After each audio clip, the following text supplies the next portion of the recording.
Section 1.8 is on the basics of the coordinate plane.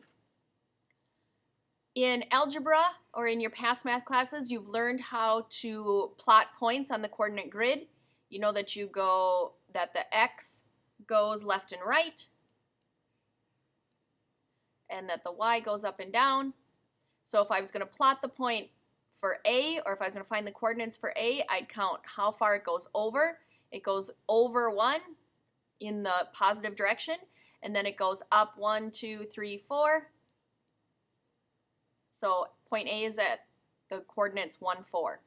B is at 1, 1, and C is at 4, 1. Okay?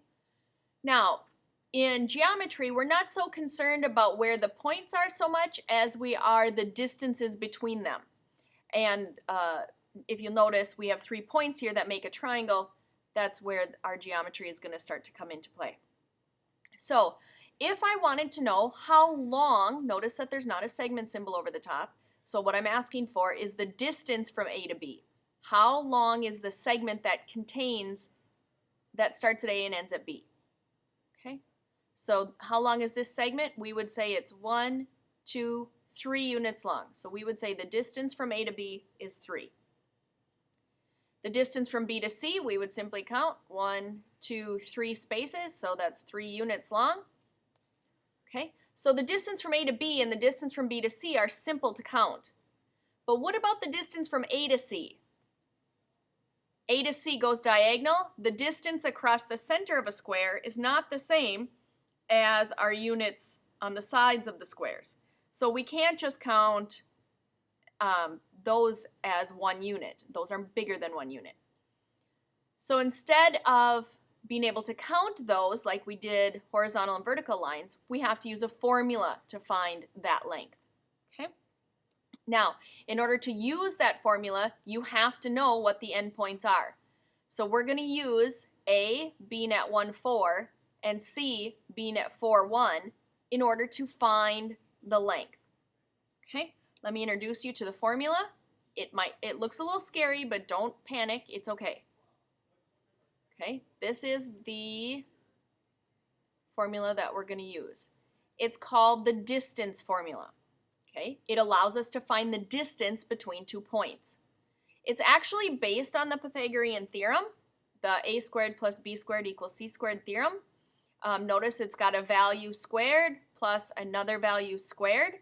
That's the a squared plus b squared. And then if you remember from solving Pythagorean theorem problems, at the end, in order to get c, you had to take the square root. So that's all we're doing. It's really just the Pythagorean theorem. It's just written in a different form so that you can plug in the coordinates as you see fit. Okay, if you remember from the page before, point A was at 1, 4, and point C was at 4, 1. These are the x and y values that you are going to plug into these 4 spots. The 2's and the 1's down here simply just tell you that you have to use 2 different values. You have to use the x coordinate from the A and the x coordinate from the C.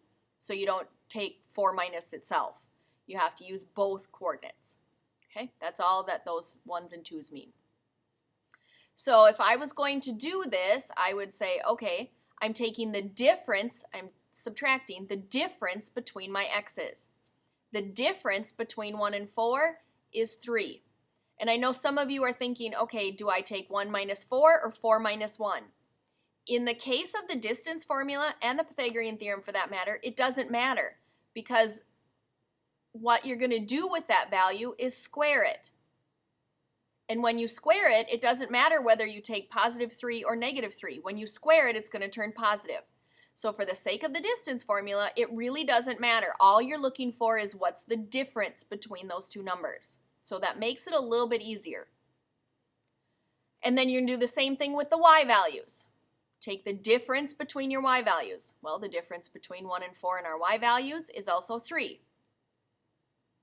Okay, so that I did this part, the difference between my x's and the difference between my y's. So now I'm going to square those values and add them together. 3 squared is 9, plus 3 squared is 9 again. So 9 plus 9 is 18. And then if you notice, so now we've squared and we've added together. So now all we have left to do is take the square root.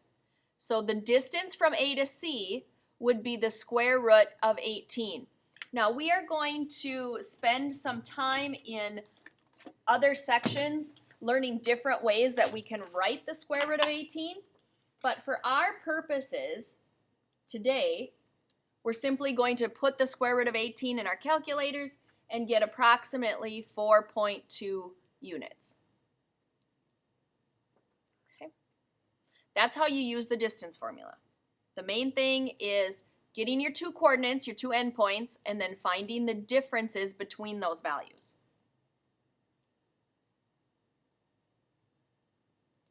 The other formula that we're going to learn today is the midpoint formula.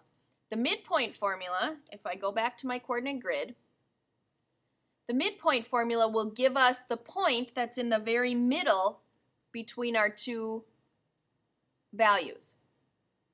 Okay? So if I was looking for the difference, or the midpoint, the very midpoint between B and C, I would use that formula. Or the very midpoint of A and C, I would look for that formula. I would use those two endpoints to find this midpoint. I would use these two endpoints to find this midpoint. All right, so the formula looks like this. You're still going to take your x values. Notice you still have an x1 and an x2 and a y1 and a y2. But in this one, unlike this formula, you're going to add them together instead of subtracting them. So that's the main difference, and that's the biggest mistake kids make, is that they add them here and subtract them here. So we're going to use the same coordinates because we're going to find the midpoint of our segment AC. We know that our segment is 4.2 units long, but we do not know what the coordinate is of the point in the very middle between them. So we're going to use these same coordinates. So I'm going to take my two x values, and this time I'm going to add them together. So I'm going to do 4 plus 1. And then it says in the formula to divide that by 2. So I'm going to write 4 plus 1 divided by 2. And then I'm going to do the same thing with my y's. So I'm going to add my y's together, 4 plus 1, and divide by 2.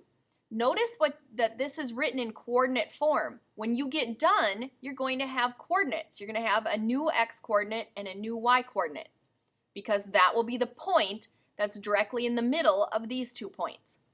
So I simply take 4 plus 1, which is 5, and divide that by 2, and I get 2.5. And I'm going to do the same thing over here. 4 plus 1 is 5, divided by 2 is 2.5. So that means that the coordinate 2.5, 2.5 is directly in the middle of these two coordinates.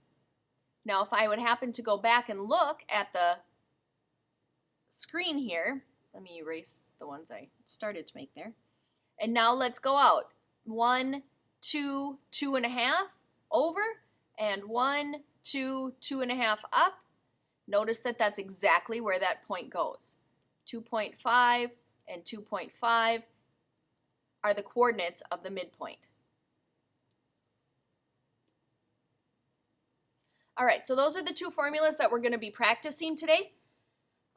So let's start a couple of examples here. This one says, find the distance between these 2 points. Okay, so which formula am I going to use? Well, the word gives it away. You're going to use the distance formula. Okay, so the first thing you're going to do is take the difference between your x values. Identify which ones are your x's, the 3 and the 9. Okay, and the difference between 3 and 9 is 6 units. So 6 is going to be the first number that goes here. Then I'm going to do the same thing with my y values. I'm going to take the difference between them. The difference between 7 and 5 is 2. So that's my second difference. Okay, and now you're going to square those and add them together. So I'm going to square them. I'm going to add them together. And then don't forget, at the very end, what did we have to do? We had to take the square root. Sometimes I write the square root right in, so I won't forget to do that later on. So 6 squared is 36. 2 squared is 4. So 36 plus 4 gives me 40. And when I take the square root of 40, I get approximately 6.3 units. Okay, that's how you use the distance formula. Again, using the midpoint formula, find the midpoint between these two values, between these 2 points. Okay, find the point that's directly in the middle. So I'm going to use this formula now. So now I'm going to take my two x values and I'm going to add them. So my two x values are 3 and 9. When I add them together, I'm going to divide by 2. And then I'm going to do the same thing with my y values. So I'm going to add 7 and 5. And then I'm going to divide by 2. When I simplify this, remember that I will get a coordinate. I will get an x value and a y value that I can then plot, and I know that that point is directly in the middle of those two. So 3 plus 9 is 12, divided by 2 is 6. And 7 plus 5 is 12, divided by 2 is 6. Now I realize that this coordinate ended up being the same two values and this coordinate ended up being the same two values. That isn't always the case. It just happens to be the two that I picked did do that. But they won't always be like that. Okay? So your end result is the midpoint between these 2 points would be at 6, 6. Okay? All right. That is the end of this lesson. Your homework is as follows.